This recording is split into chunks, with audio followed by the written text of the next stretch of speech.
salam ke kanan, akhir rukun solat, aku menelentangkan tapak kanan. Begitu juga waktu salam ke kiri, telapak tangan diusapkan dari hidung sampai ke dagu. Apakah aku lakukan sudah lama karena orang tuaku begitu? Apakah ada dasarnya?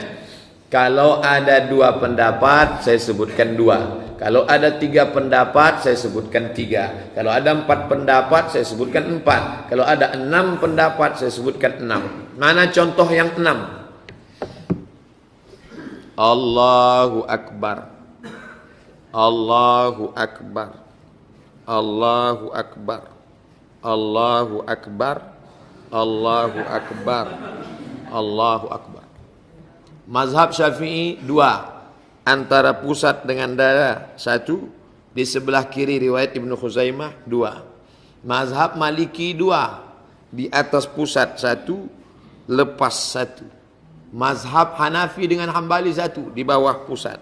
Pendapat Syekh Albani di atas pusat 6 pendapat. 1, 2, 3, 4, 5, 6. Tapi yang saya amalkan 1. Saya tetap pakai mazhab Syafi'i. Di atas pusat, di bawah dada. Allahu Akbar. Ini contoh yang 6 pendapat.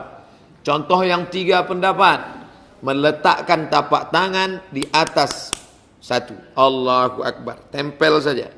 Yang kedua, menggenggam alal wasri, ujung kelingking, ujung ibu jari.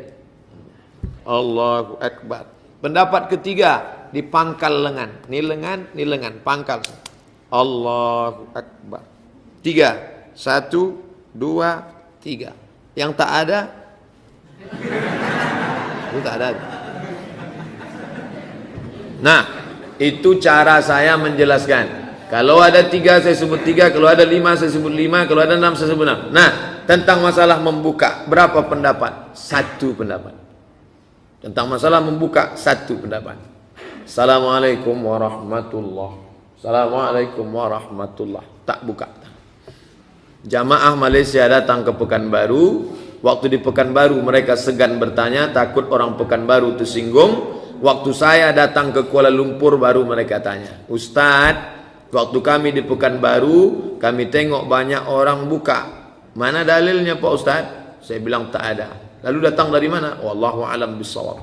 Maka tentang buka tangan salam tak ada 2, 3, 4, 5, 6 pendapat. Tunggal 1 pendapat. Assalamualaikum warahmatullahi. Assalamualaikum warahmatullahi. Tentang masalah mengusap wajah, hadis riwayat Sunan Tirmizi. Nabi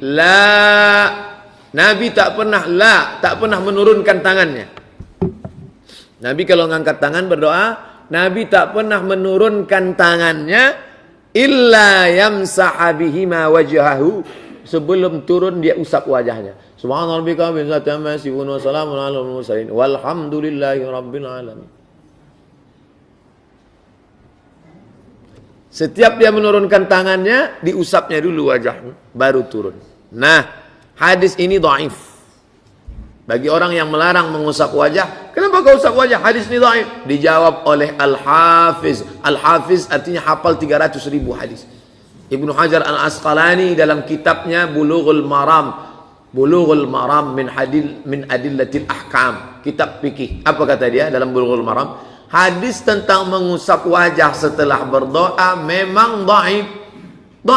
Tapi karena jalur riwayatnya banyak, maka naik derajatnya menjadi hadis hasan. Berapa level hadis itu? 4. Paling tinggi sahih, di bawah sahih hasan, di bawah hasan dhaif, di bawah dhaif maudhu' palsu. Maka hadis tentang mengusap wajah dhaif, tapi karena jalurnya banyak naik menjadi hasan. Artinya apa? Boleh diamalkan. Nah, tentang orang yang tadi habis salat, habis itu dia usap wajahnya. Kenapa dia usap wajahnya? Saya tak tahu. Karena tak tahu saya tanya. Saya takut nyalahkan orang. Kenapa kalian usap wajah kalian? Saya habis berdoa Pak Ustaz. Habis berdoa kan ngusap wajah. Mana doanya?